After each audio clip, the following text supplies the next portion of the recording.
and get things rolling. All right, dude, you got an incredible story, so I'm gonna allow you to have the floor, my friend. All right, sounds good. So, where do we start? Obviously, my name's Jacob. Was born in Invercargill, born 1991, 25th of the 7th. I come from a family of 12. Massive family. I'm a twin. I've got a twin brother up at Nelson. It's an interesting story to say the least. The beginner's always a hard one, no matter how many times you tell the story. She's definitely a rocky roller coaster ride, that's for sure. But isn't anything in life really. You know, all the shit that we endure and all the stuff that we go through on a day-to-day basis. It's just a pillar stone in the making of the brick house that we've become. It's all about endurance and how we take things, how we learn and we grow from that. If we wallow well in self-pity, depression and anxiety and the belief that, you know, we didn't deserve this or this shouldn't have happened to us, then we're never going to get past it. So all the stuff that I've gone through, I'm working my way to get past it, to progress forward, make something of myself, to show that there's an end result through destruction coming from a dark place, that you can find light and be the light that shines in the dark place for others. So I guess the journey that I've undergone, still undertaking, because it is a journey, not a destination. There is no destination in life. And if you think there is, then you're not going to continue to progress. Because if you think there's a destination, then there's a stop. But we don't ever stop. We just keep going. Even into our old age, you know, no matter what you're doing, you'll still have some sort of little goals there. But we'll go more into that later. Well, that's where you see that's fascinating, because that's where you see people do end up slipping back down the rabbit hole of whatever destructive past they've been on, or they go down a dark place or whatever, when they focus on there being a destination rather than a continuous journey.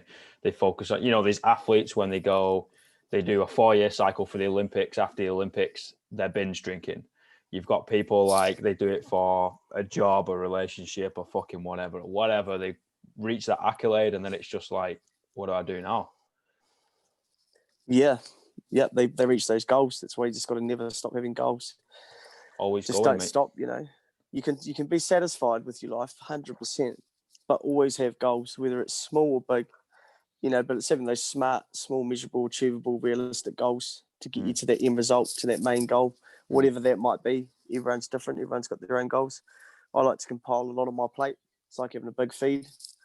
Exactly. I like to put a lot of food on the plate to put on that weight and get that muscle mass and have that good energy.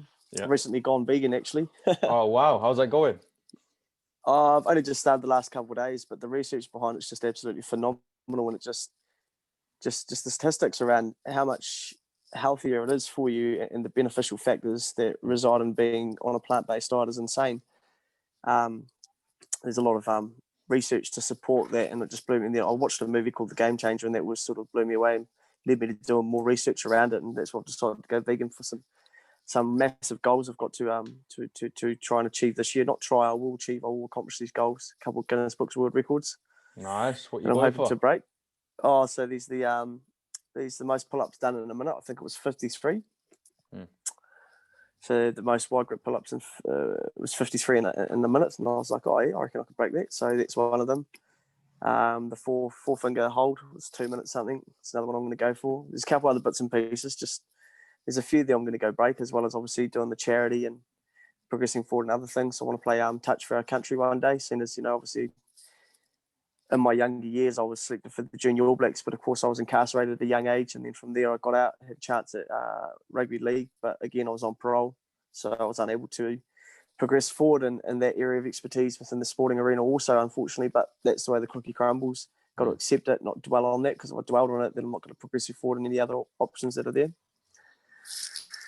So yeah, it's you know, it really takes you back when you do start turning your life around, when you come from a life of criminal behaviour, addiction, violence, sexual abuse, domestic violence, drug dealing, gangs, etc. You know, when you come from that lifestyle, when you start turning your life around, and then you have opportunities that arise in certain arenas, and then you're held back from actually accomplishing opportunities because the government or people won't look past your past history, your past life, and that prevents you from moving forward or making that step in the direction of purpose and change, which could potentially be a career and also an inspiration to others to make that change and following.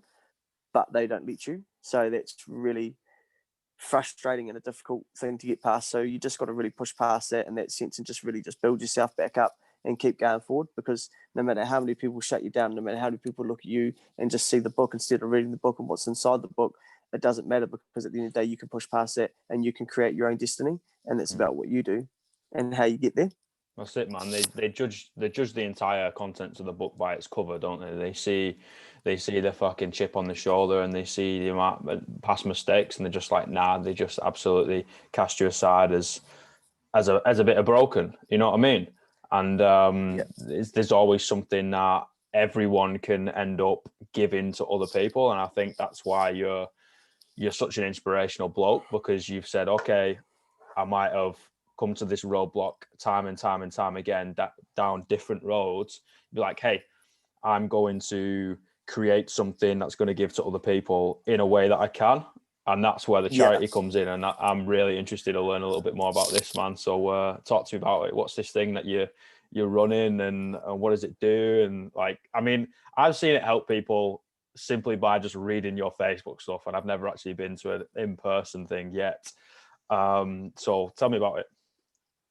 Yeah, so basically, about I can't remember, I can't give the exact time, but a year and a half or so ago, I was still, I guess you could say, in and out, 1 foot in, 1 foot out of the old life, and I was still out partying, drinking, snorting, taking drugs, etc., enjoying what they call the high life. And I thought I was the man. I was driven solely by ego. I thought everyone loved me. They didn't love me. They loved what I could do for them. Everyone loved the fact that I could get them into clubs. I knew the club owners, knew all the bouncers, missed skip lines, free drinks, had drugs, whatever, you name it. And of course, having those associations with those people in that criminal element too, and being quite connected in that sense, and also being a well-known person with a formidable reputation for fighting and for being associated with those sort of people and having connections to be able to get drugs for people and enjoy that and shout drinks and drugs and get them into clubs was also a major factor of why I had so many people around me. It wasn't because they actually cared about me or loved me as a person or my personality. They just enjoyed what I could bring to the table for them. And of course that fueled the ego. So the ego was a massive factor in something I had to really get past to find my new identity and find myself in a personal self-development and growth that I needed to make. And obviously, woman, all that comes with it, woman, cars, the whole lot, you name it, you hear of it. It's exactly what happens. But what it is this egotistical thing. We do that because we're filling our ego, and then we're trying to get to the result of what's actually going on within us. Not the result. Find out what's actually going on within us and what's leading up to these situations of why we do these things. And a lot of it is from past traumatic childhood experiences and unresolved things we haven't dealt with. So you've got a tree, and it bears good fruit. You go to the root where it doesn't. Some of it bears bad fruit. You pluck that fruit. You don't actually deal with the problem. You find a temporary solution for a long-term problem instead of a long-term solution for the short-term problem. So you pluck the fruit and it grows back. So what you've got to do is you've got to go down the line, find out where that memory came from, what actually caused that, why you like this, and remove that root so it can bear good fruit. And that's how you deal with that sort of situation, that sort of traumatic experience that's sort of given you what they label you with, or something that you struggle with, or something that you lie to yourself about because you feel that's all you're worthy of because of something that has happened and you actually haven't dealt with it. Even though you say you have, you actually haven't. So having to deal with a lot of that. And what that come from was I kept going out, and then one night I went up to a strip club and I was seriously assaulted, cheap shot from the side, which left me in a 3-day coma, flatlined twice, was lucky to survive. Even the doctors were just blown away by my recovery at how fast it was. I put it down to a lot of people were praying, there's a lot of people supporting, and I put it down to God now, as I'm a believer now. Before then I wasn't. And I was very lucky to survive that. Even medical people were just blown away that I survived and how fast my recovery was. So from there, I just knew that I had to turn my life around. I was like, I'm not going anywhere. I'm going to end up back in prison. I'm going to end up back with gangs. I'm going to end up doing the same old stuff, stuck in that same cycle of addiction, that same cycle of trauma, that same cycle of lies, deceit, disloyalty, dishonor, under the belief that it was the opposite of those things, that it wasn't lies, that it was truth, that it wasn't deceit, that it was honor, and all of it was complete opposites of what we actually thought it was. So from there, I've always wanted to help people. I've always had it on my heart as a person that like to help people and see people change and inspire people as best as I can. And someone come to me with an idea about an event, and they knew that I sort of was an inspirational person. Even throughout the bad stuff, I was still trying to inspire people, bring up good posts, one-on-one counselling sessions, even though I'm not a qualified counsellor, and doing my best to help people where and when I could. And she approached me with this idea, and I said, yeah, awesome. Well, we're going to take this idea, we're going to run it, but what we're going to do is we're going to expand on it. We're going to just explode it, and it's going to be massive. And she goes, what do you mean? I said, well, I've had this idea in my head for a while now, and I want to start an organization, a charitable trust, something that's going to help people, something that's going to last the ages, something that's going to go worldwide, and it's going to make huge impact, create a new dynamic of inspiring individuals to come along. And just the name itself is what gives it that standout, eye-catching, I would say eye-catching captivation because of what it means. And I decided to call it the Broken Movement Trust. The reason I call it the Broken Movement is because it is a collective of broken individuals who have healed or are healing, who go through studies and have the experience to benefit and help and inspire others. Now, if you've got experience, you have relatability, and you can resonate with the people that you're dealing with. And in any situation, you'll have someone that has some sort of relatability there. If you go off and do your studies, you then have the knowledge. Knowledge is power. So then you have a connection of knowledge, which is power, and experience, which is resonating with the other individuals. Now, that combination creates massive growth, trust, and automatically people are going to be willing to talk to you, to open up and to discuss and share stuff that's happened in their lives, which they wouldn't normally share with a counselor who hasn't had that experience, or with a friend they don't trust. And the Broken Movement Trust, like I said, is a collective of individuals who are moving forward in change, and the purpose is to create change for others and a safe environment to discuss things and offer support, whether it's via counselling, events, work, or referrals at the moment, as we're slowly constructing and building up. It's a bit of a process, but it's well worth it. The blood, sweat, and tears that go into it are basically the fuel that's going to allow the flowers to grow and not the leaves to die. It's so powerful, mate. And like, as soon as I remember the first conversation we had in the gym, like it moved me, and I feel like it's so powerful being able to bring like-minded individuals together, but also it goes beyond that with the fact of like, hey, I fucked up in this sense, but I fucked up in that sense, and everyone's made mistakes, right? And it's being able to bring us all under the same roof and be like, right, it doesn't necessarily matter what you've done in the past. It matters what you're going to do right now to then forge a better future for you, for your family, for others, for other people, and being able to all just sort of help each other in one space. Like, too many people are cast aside and labeled as, like you said, broken. Too many people are just cast out and be like, right, nah, that's it. They're an absolute throwaway. What does he call it in this country? They're a drop kick. That's it. They're out. Yeah. You know what I mean? I'm like, what? Because they like got done shoplifting. I'm like, nah, like you say, you need to dig deeper. You need to go down to the root. Why? Why are they doing that?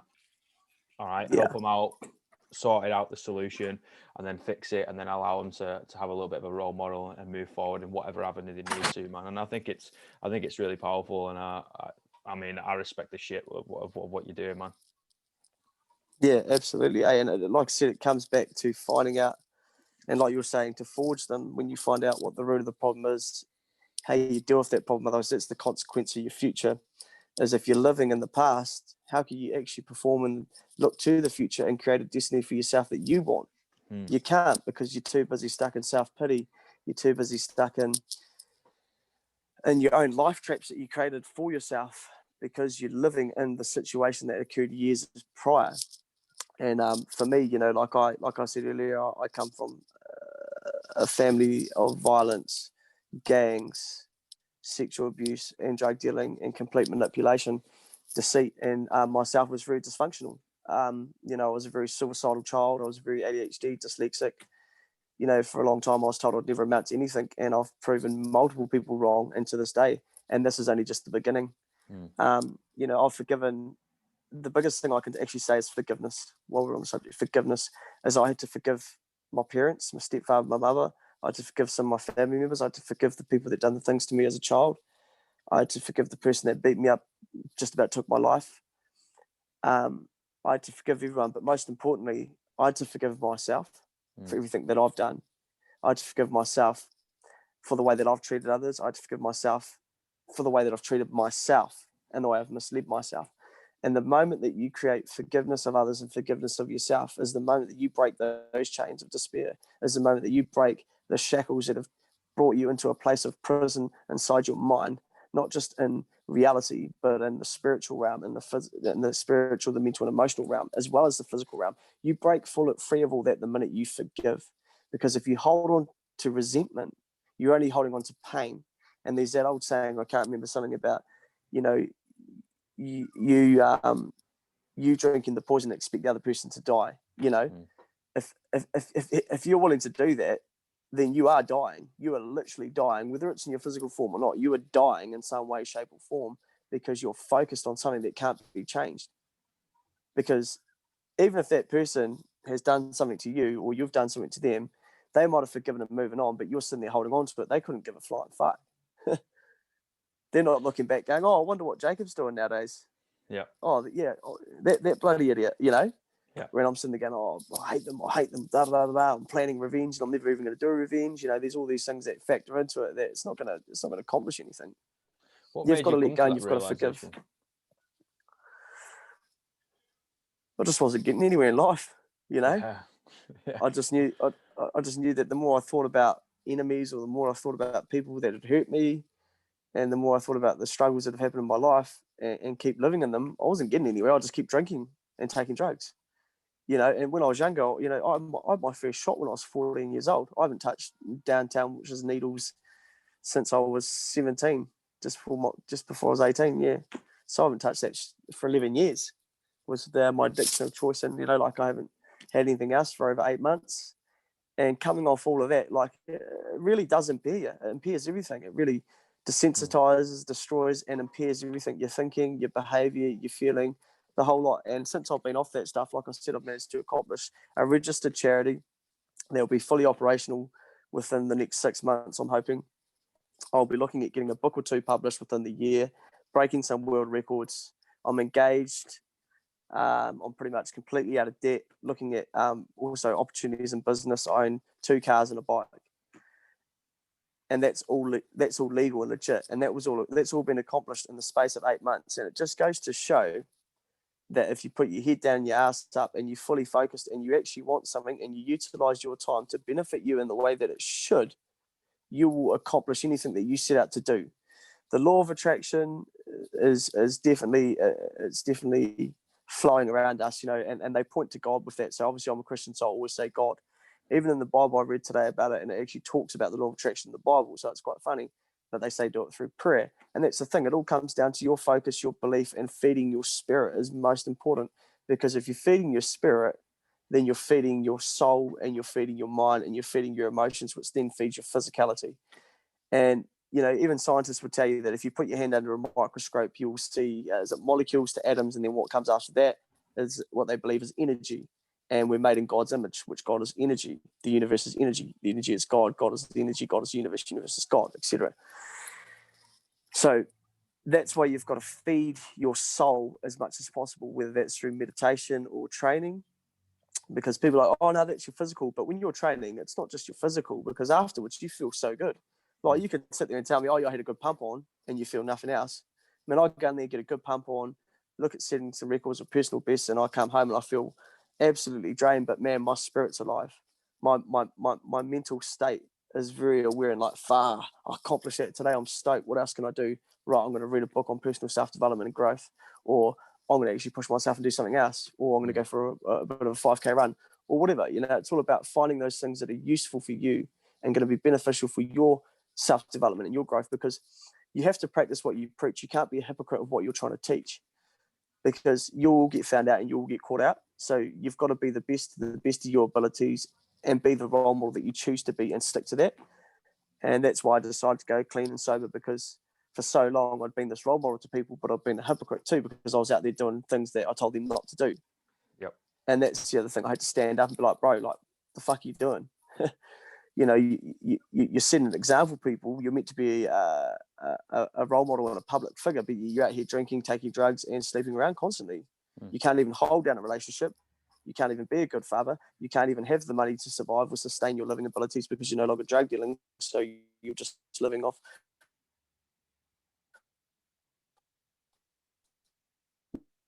Oh, you still there?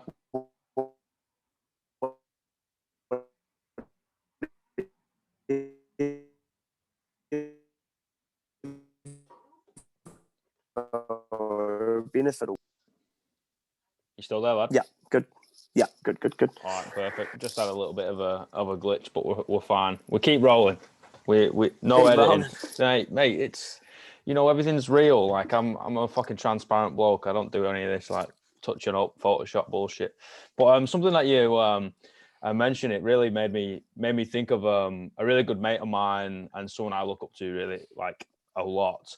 Kels, he says you can't pour water from an empty glass.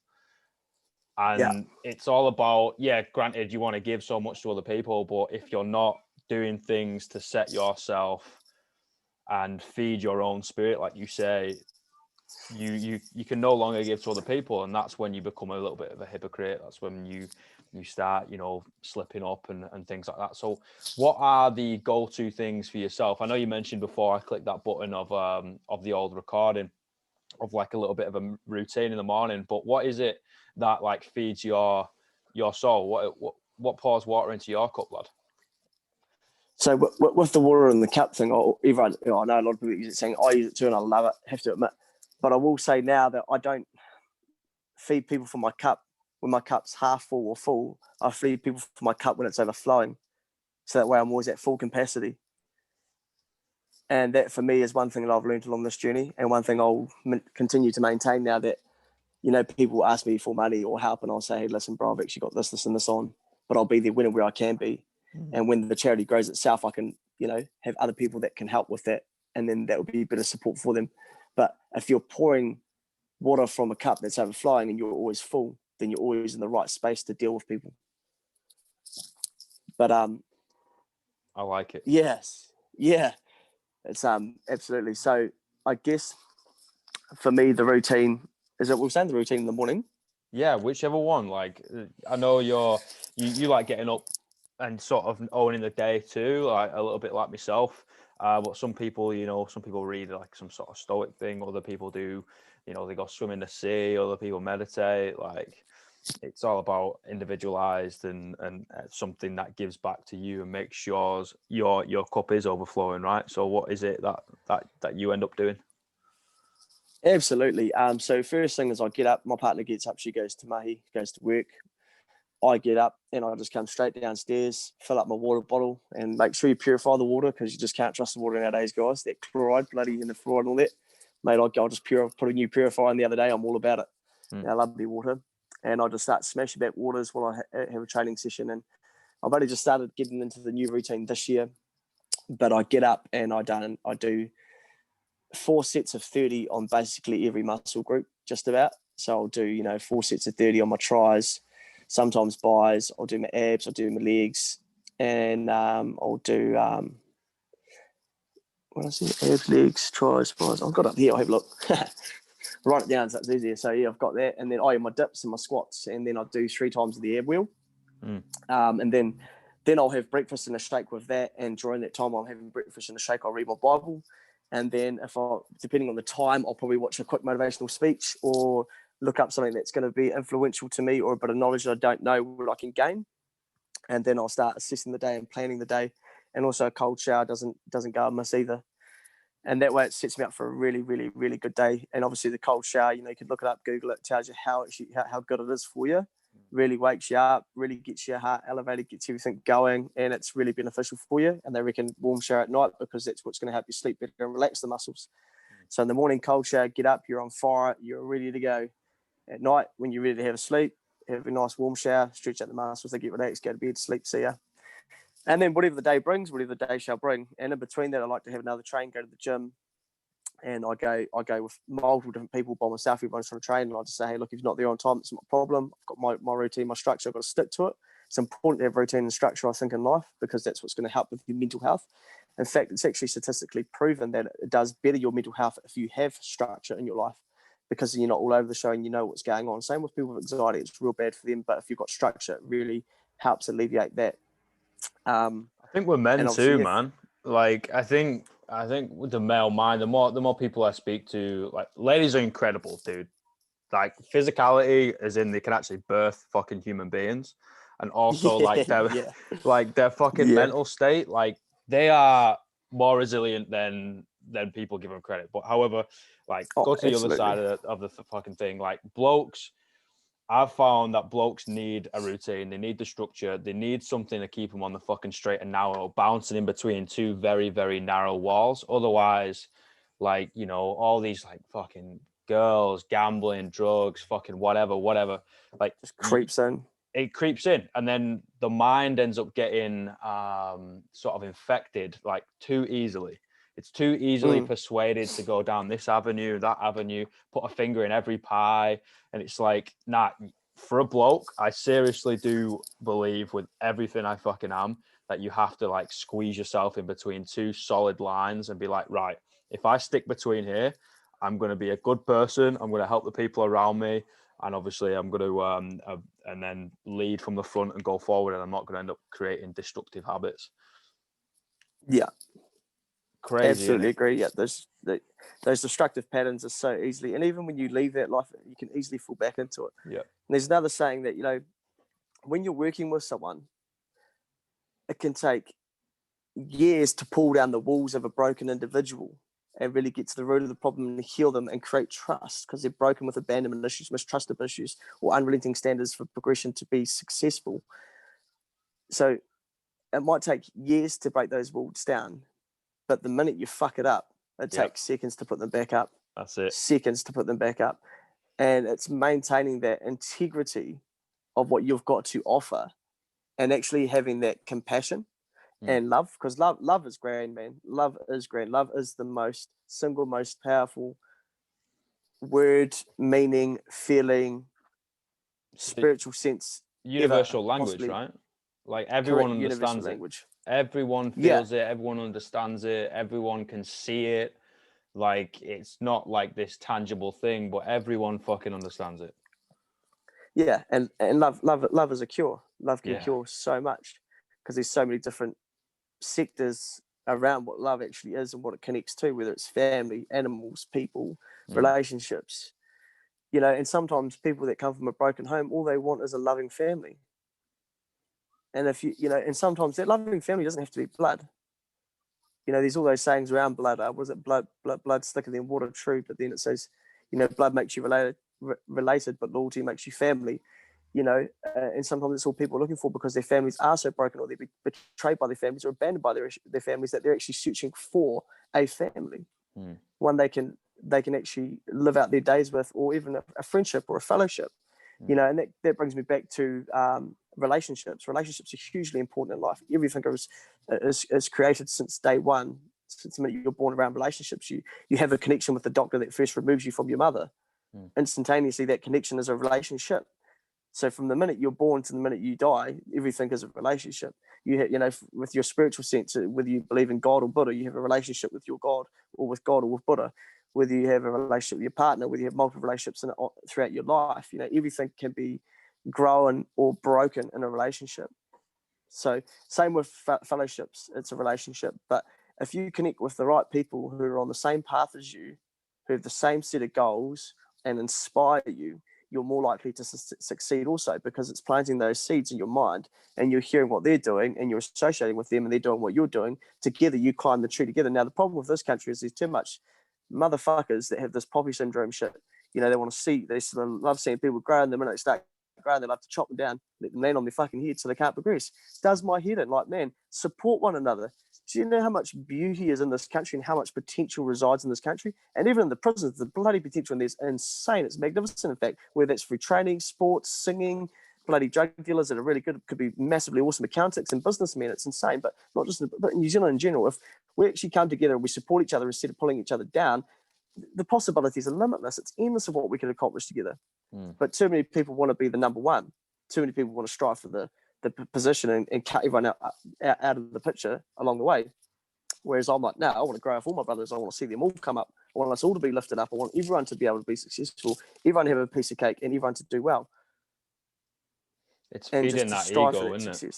Everyone wants to feed that ego and be the man and be the fucking wolf on top of the mountain. And it's not a good lifestyle, man, because you end up, you get paranoid because you're like, oh, someone's trying to take me off my pedestal. Someone's trying to take my crown, blah, blah, blah. And I'm like, hang on a minute. Like, at the end of the day, we're all trying to do the same thing. We're all trying to get by. Yeah. So Absolutely. like it's the synergy between people that end up making life fucking easier. Like people make the world go round. I say it because we don't, obviously you take us out of the world and then it wouldn't actually make any difference. It would probably strive better. But Yeah, probably would. Yeah. yeah, probably would. But we also do, in the fact of like one another helping each other, like you create so much more, you get there quicker. What's the saying? Like, if you want to go fast, go alone. If you want to go far, go together. Yeah. And like, Yeah, I like that. it's true. Like, you think back and like, okay, if the human nature was never to have a war, we never fucking fought over anything, we only traded and taught and learned and blah, blah, blah, where would we be? Who knows? We'd be a multi-planet like creature by now. You know what I mean? We'd have been on Mars fucking hundreds of years ago. Well, it's like the thing is, say, you know, me being a Christian, I'll research everything around Christianity because I'm the type of person that will pick a fucking book apart. So if it's true, I want to know it's true, and I want to know all the evidence behind it. So I've done the research, I've done it, but it didn't even end up coming to the research for me of Christianity. It came to the feeling and how I connected with God, and then what I've been able to do since I've been a Christian and the gifts that He bestowed upon us. But I'll go into it later. But so when man was created, we were created to look after the earth, not destroy it. So the earth flourished back in the day. And they say people lived to up to 900 years old. I think in the Bible talks about Methuselah was very old. But, you know, it's because of the way that humans would behave back then, what they ate and what they surround themselves with. We don't have all the toxins of what we've actually created from what we've extracted from the earth to better for us to progress faster and further in life, like you're saying. And a lot of people also, they go it alone fast, or go together far. But you're going to go far further by doing it together. Way further. And, you know, and that's where that support's good. And that's like people that, you know, are trying to overcome depression or situations that happen in their life by themselves. They tend to isolate, and they tend to sit in their room, or they tend to be stuck to a couch, or tend to just sit stuck in Netflix and struggling and becoming more depressed because they're not willing to get the support or find the right support that's there. So it's how do we get into those people and open the doors for them to show them that we're here to support them so they don't have that fear. And again, that comes back to the more people that have been broken that have healed, because there's so many people. And the thing is, everyone's got some story to tell. Everyone has a story. Not one single person could sit there and say, oh, no, I haven't got a story. Like I've had people say to me, oh, bro, your story is it's so sad. You've been through so much. I don't want to talk about mine. I'm like, I said, don't ever compare your story with mine, because your story is how you felt in the moment that something happened to you. Just like my story is how I felt in the moment something's happened to me. Just because I've been molested, just because I've been beaten up, just because I've died, just because I've been through that shit doesn't mean that someone's story is less powerful than mine, because their story is as powerful as theirs to them as mine is to mine, as theirs will be to someone that won't relate to mine but will relate to theirs. And that's the thing. Too many people are doing this comparative casing nowadays. It's like, oh, you know, he's better because I'm not this or whatever, where they just need to look past that and not worry about who's better, who's stronger, because everyone's good at something and everyone's got a purpose and everyone's got potential to be great at something or achieve some sort of greatness and some high standard, but they've got to figure out what that is and not worry about someone else that they're going against. Don't compete with them, support them and get them to support you. How can we elevate each other? How can we lift each other? Because the world can be all equal if they choose to be, but too many people, like we say, is that ego fuel fed stuff. You know, if I sat there and just keep comparing my story to someone else's and trying to say, oh, my story is this and that, hey, look at my story, like my story is not even that bad. There's so many people that had it way worse than me, but I'm not going to sit there and compare my story with theirs or let people compare their stories with mine. I want them to live their life how they want to live it, and I want them to get away from their story and start creating their own story, a new story, start writing the new chapter. Don't live in the old chapter, because too many people live in the past. How can you move forward if you keep being in the past? And I'm sorry to bring up the past again, but if we keep going back to the past, this is what I'm saying. But me going back to the past, I'm not making any great steps into my future. So I have to let go of my past to find my future. Yeah, there's a difference between sharing and comparing, and there's a lot of power of sharing stories and sharing tales. Like we've all been on, you know, had our own journey, and sharing experiences that we might have gone through with lessons, and you know, through the hard times but through the good times and all everything in between, and be like, hey, you know, you and I can relate to whatever. You and I can't relate to whatever, and then you don't compare, but then you sort of contrast different lessons, and everyone can take that lesson and apply it to other areas of life, right? But everyone, especially through the growth of social media and capitalism and all that stuff, which is an incredible system, like it allows you to, take yourself from zero to hero. It allows you to do all that sort of shit. But as my mum always told me as a kid, like, absolute power corrupts absolutely. So if Yeah. you end up, I don't know, if you don't keep yourself between those two lines and you end up going from a zero to a hero, making a shitload of big bucks, where are you going to go? And that's where, like, I listened to, no, I didn't. I watched on Netflix with Melinda Gates, and it was basically her interview with Dave Letterman. It was really cool. It was like, my next guest needs no introduction, of whatever it was. And basically her thought was, philanthropists need to give back to the ground. Basically, it was like their right as a philanthropist of making all this fucking money that you have no idea what to do with. You can't even touch it because it's just an insane amount. Then needs to go back down the system and then build a better base. And I'm like, well, there you go, because that's shown that we have this system, right? We have this capitalist system. We have this social media, blah, blah, blah. But you use it, and then you are then feeding it in for then everyone else to grow, rather than just like, nah, fuck you, I went through this, so you've got to go through it to learn the lessons I've learned. It's like, hang on a minute, like, if you can't chop your foot off and then tell them to run a marathon, you know what I mean? Like, see the wood for the trees. And it's fascinating, and it's hard to be able to get people to buy into that. But I think if everyone kind of starts thinking of, like, all right, sharing is not the same as comparing. I don't have to compare myself. I don't have to compare myself from now to then when I was a year ago or 10 years ago or 20 years ago. It was like, no. I'm going to take whatever I can from that. I'm going to make peace. I'm going to shake hands with my devil, and forgive myself, which is something that you touched upon like 20 minutes ago. That is seriously powerful stuff, like being able to forgive yourself. I can 100% relate to that. 100% relate to that. Like, for me, I quite frankly don't give a fuck what other people think.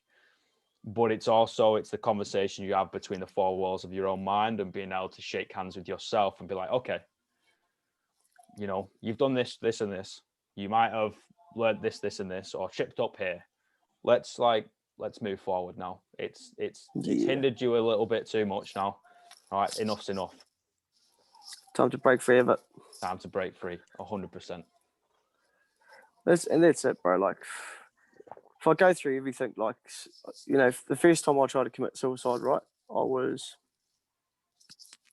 5 or 6 years old. For a child at that age to even think about that or even know what that is insane. So I lived with that for very, very, very, very long time. In fact, I lived right up till a year ago, really, until I actually did die. Until I got beaten up and I flatlined twice and was in my coma. And that, until then, was when I released myself from depression and suicide. And I got through it in the end. But I used to carry around a hose in my car. I used to think about, I'm going to find my mate's garage when they go off on holiday. I'm going to kill myself by, all that stuff. Had that all in my head all the time since I was a kid. I was so messed up because of stuff that happened to me that I used to stand over my stepdad's bed with a knife while he was sleeping, and then because he used to beat the shit out of me. So obviously there was resentment there. So that's something I had to let go of, all these things that have happened. There's always a reason that they've happened, but there's always a reason for why we act out the way we do, why our behavior becomes the way we do, the way that we think and the way that we actionize our life and the way it unfolds is because of stuff that happens in our childhood, because of our role models. So for the next couple of generations to change, it starts with us now. It starts with all of us, the older generation, the new generation, our generation, how we role model it. Like, I've been stabbed, I've been shot, I've stabbed people, I've tortured people. I spent the better part of 19 years in prison. And now I couldn't ever imagine hurting someone. I couldn't even imagine fighting someone back if they attacked me now. I'd rather just say, hey, man, Jesus loves you, or say, hey, bro, there's a better way. We'll just try to talk to them and say, well, why are you acting like this? Can we sit down and talk about it? Whether they want to or not is a different thing. But even in that moment, by saying stuff like that, you're planting a seed in their head, and they think, "Fuck, that guy was out of it. Why would he say that to me? Or why would he say he want to talk to me? I've heard of that guy before. He used to beat people up, stab people. He was in jail. He done this and that in there. You know, like in there, I had a formidable reputation. I ran around the roof, got the prison knocked down. I tortured people. I had a wee hit crook gang in prison. All the bad stuff that occurred in there led to where I am and the person that was out here. Now I've broken free from that, and people see that. That's a positive change. That's something that people thought I couldn't do. Even prison guards still, you know, they never thought I'd change. I said to them, "I'll be back one day," and they laughed, going, "Yeah, we know." And I said, "No, no, no. I'll be back coming in from the other side. I'll be coming in and leaving. I'll be coming in to talk to the inmates." And I'm already on my way to doing that. I am doing that in some parts. So I'm looking forward to actually being able to go in there and give back, you know, to be on the other side of the fence, to actually go into a place where I grew up and speak to inmates and say to them, "Bro, there's a better way. There's a better direction. There's a better purpose." And that's finding them. For me, doing that would be finding them their career is what I'd say. You'd find them their career, what they're good at. Because like I was saying earlier, there's a lot of potential in there, but it's finding what they're good at and what they love. Because if you're good at something and you love doing it and you can make a career at it, then you're set for life. Because you love doing it, you're getting paid to do it, and it's a career. It's all skills, and they've just used the skill in a destructive manner, and it goes back to that family sense. They might have felt a little bit isolated. They might have had a bad route or whatever, and next thing you know, they've been taken under the wing, under a destructive route. They go through that, and then they're in the nick. And yeah, well, it's they call prison the university for criminals, don't they? There you go. Well, that's what it should be. Like, it should be a rehabilitation system, and granted, you know, you could make the argument and go super extreme and be like, "Oh, what about people who commit genocide? Would you fucking rehab them?" And be like, "All right, that's not the conversation we're having. Like, we're having a conversation of people who have been fucked up, who are broken." And I'm like, "What are you going to do? Are you just going to be like, oh, no, they're going to be the quote unquote scum of society. You're going to cast them aside? Nah. Why don't you fucking help these people? Like, these people have the same level to give to everyone else than we do. And in fact, they're probably a lot smarter than you give them credit. Like, allow them to use skills that they have developed in negative senses, but allow them to use it in a positive sense."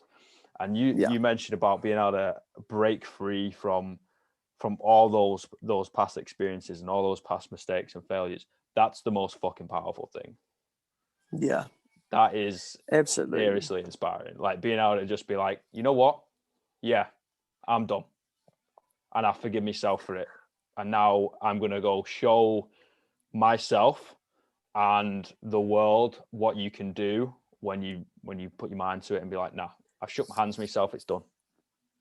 Absolutely. I'm 30 years old, this year, and there's no way I want to leave this planet with a trail behind me that's just of deceit, destruction, evil, violence, drug addictions and abuse. I want to leave this trail behind me with that being a closed story, but leading into an open book that is about inspiring others and showing them the light. Like, I answered the question. So I wrote a poem in prison in 2014. I actually wrote it to Ellen DeGeneres, bro.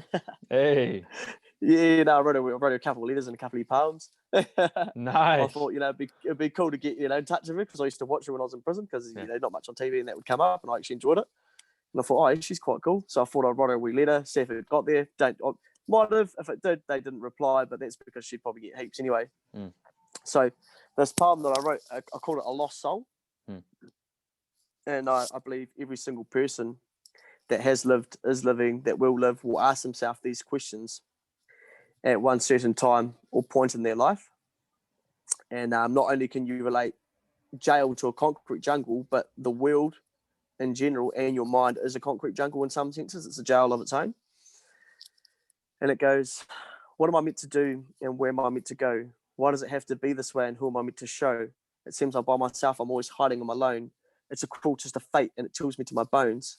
I'm stuck in this concrete cage that seems to be my home. An environment of violence and negativity turns my emotions to stone. Who am I meant to see and how do I do that? It's almost impossible to see for these shadows that are so thick and so black. I'm always under constant scrutiny, physical, spiritual, mental, and emotional attack. Empathy is diminished, it is completely lacked. These questions, they circulate like the wind and the breeze. A tornado spinning, hard to visualize a clear path for me to see. All I want to do is to help others and to be set free. Because this life is immensely crazy, this life that I lead. I walk such a thin line because of my wisdom and I fell to my own deceit. I used to fool myself with these misguided loyalties while I charged for the milky bloody above with no shoes upon my feet. All alone, I hold on to my hopes, to my dreams. My wishes want to come true, but they seem to fade and die. I'm still left with these questions that remain in the back of my mind. Who the hell truly am I and who am I meant to be? Do I dare follow my heart for these vicious thistles and thorns to conquer my addictions and my disease? Do I give up and reside in this mass of concrete, the fear of no escape of the cuts of razor wire and the violence that I breathe? I do not know if I believe in God, but yet I still pray on my knees. Feel like someone's grip squeezed my heart, preventing my heartbeats. This seems to be my fate that I've rushed so quickly to greet. I dwell in this desolate place and my soul is blackened by its hate, tearing me apart every single day that I wake. My family, they have my back, but my daughter, she's slipping away.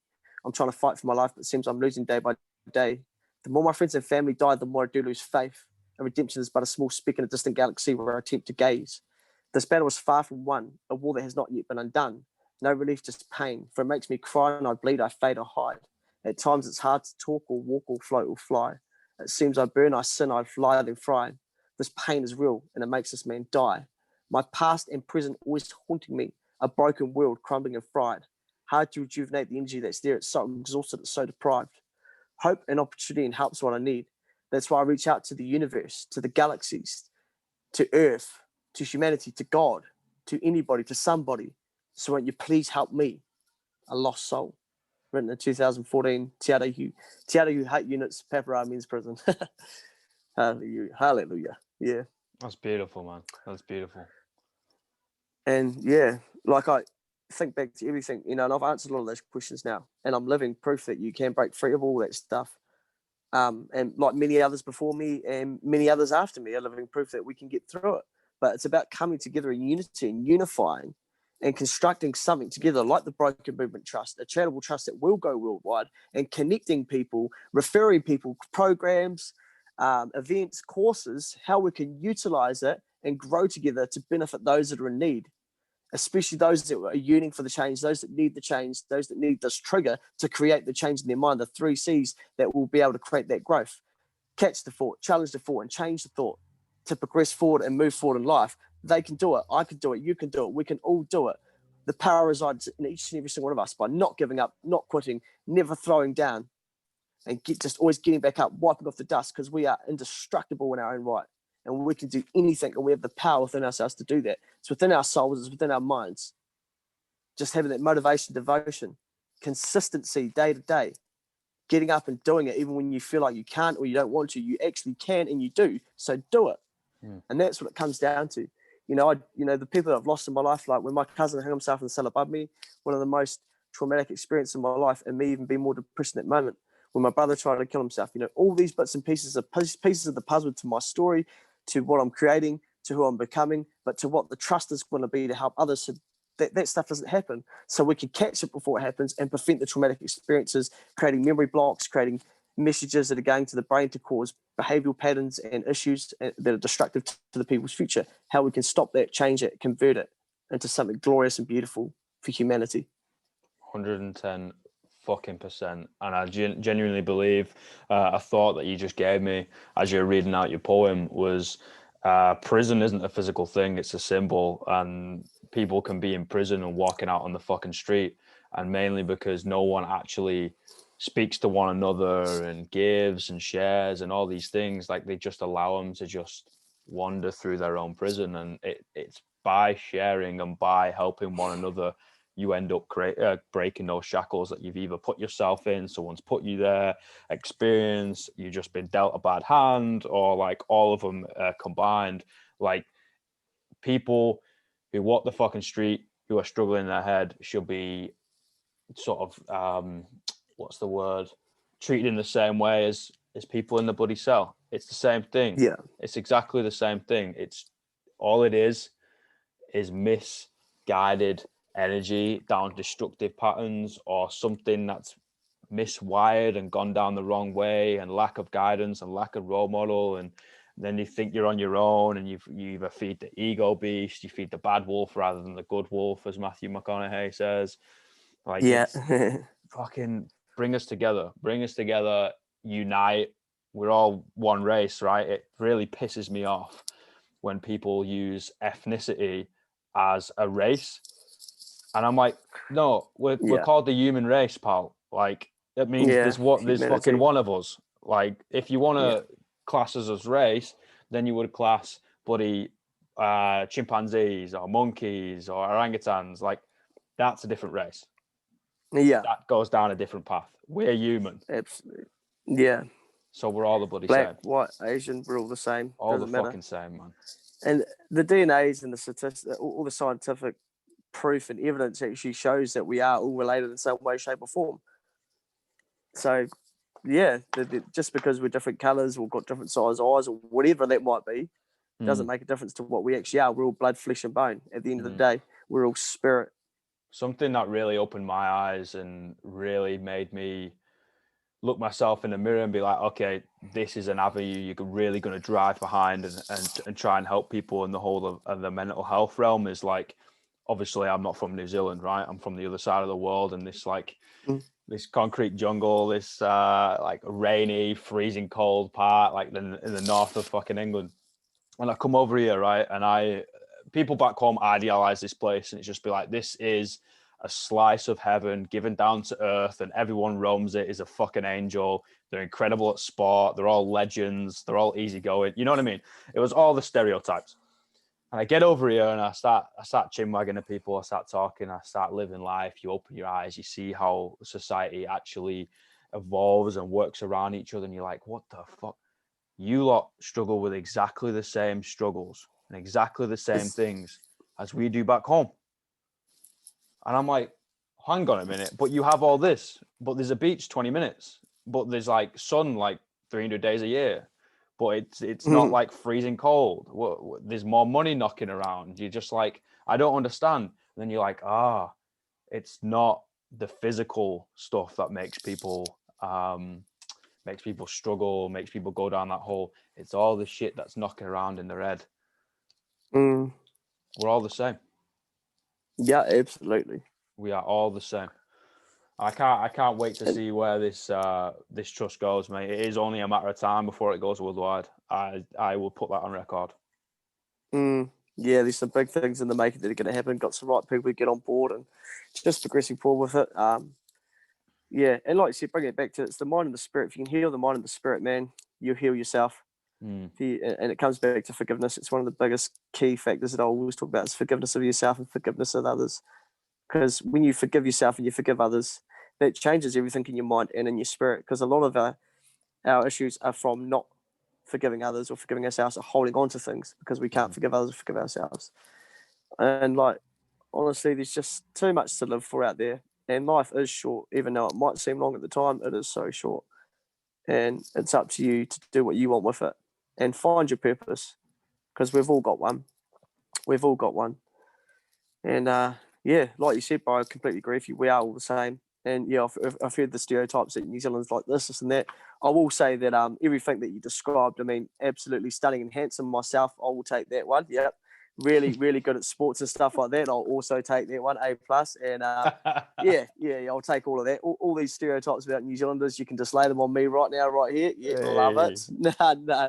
But yeah, hey, we all have those struggles, and that's the facts.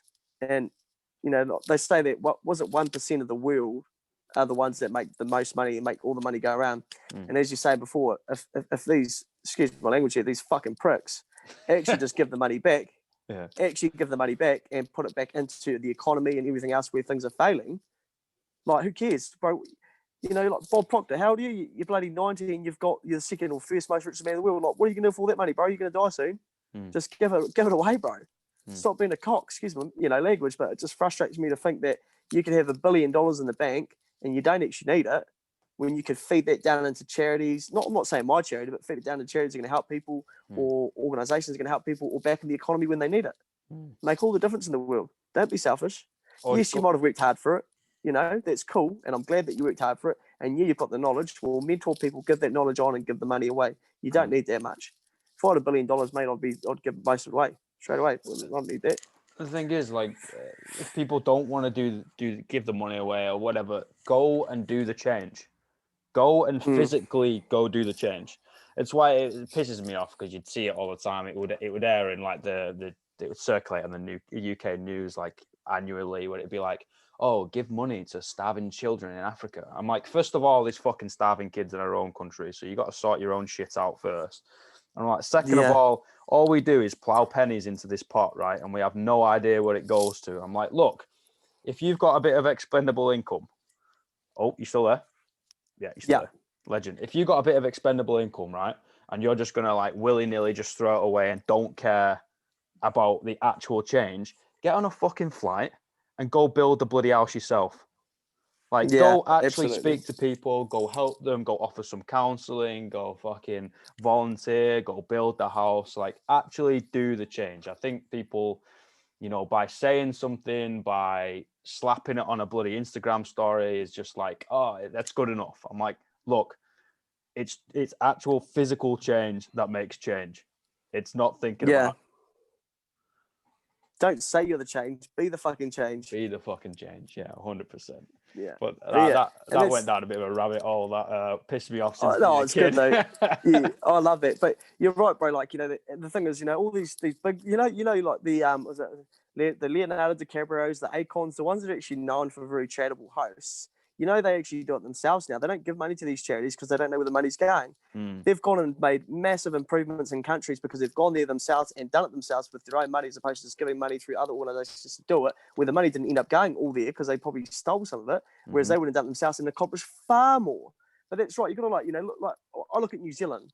We've got the highest suicide, you've got the highest suicide rates per population in capita and depression, one of the highest criminal rates in the Western world. You know, we've got a lot of bad and domestic violence, a lot of shit on us, you know, that's really terrible. And it's, you know, like we've got a few different places, like My Father's Barbers, She's Not Your Rehab, Matteo Brown, Matty Brown, he's the man.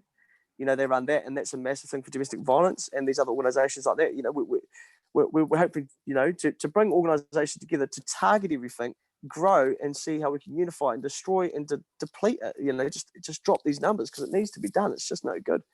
And the more of us that come together and conform to do that, the more we will accomplish. I'll tell you this for a fucking fact. The next thing you organise, I'm there. Like, I think it'd be really cool to be able to bring all these charities together and be like, hey, you're no longer fighting on your own.